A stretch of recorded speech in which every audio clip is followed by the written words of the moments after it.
Welcome back. We're joined now by Fox 56 political analyst and former state treasurer Jonathan Miller. We thank you for coming in tonight. Always good to be here. These primaries are not that exciting this year in Kentucky, and probably because everybody thinks the top of the ballot's pretty much locked up with Trump and Biden.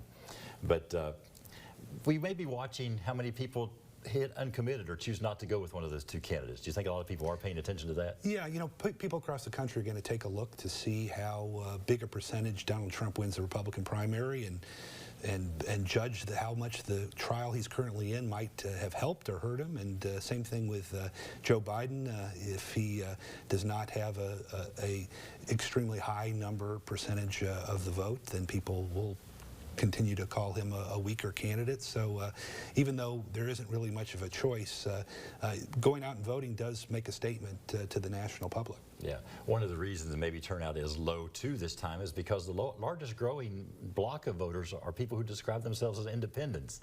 Why do you think more people are choosing not to line up with one of the two major parties? Well, it's very evident that people are really frustrated with the system that currently is in place. They're not happy with either the presidential candidates. They're not happy with the parties at the top. Some folks stick with the party because they like to vote in primaries or they do care passionately about the agenda, but more and more people are saying, listen, to heck with everybody, I'll go and vote for the best man or woman, and I'll just be an independent. Yeah, of course we're watching some state house races tonight, and the Republicans right now have a supermajority in the state house, but there are battles within the Republican Party. There are people who are the traditional Republicans, and now there's this Liberty wing. How close will we be watching those battles between the Liberty Republicans and the traditional ones? I think that's the biggest story tonight. You know, when you and I were young, it was the Democratic Party that was broken into factions, and oftentimes was based on civil rights was the issue that broke up the factions.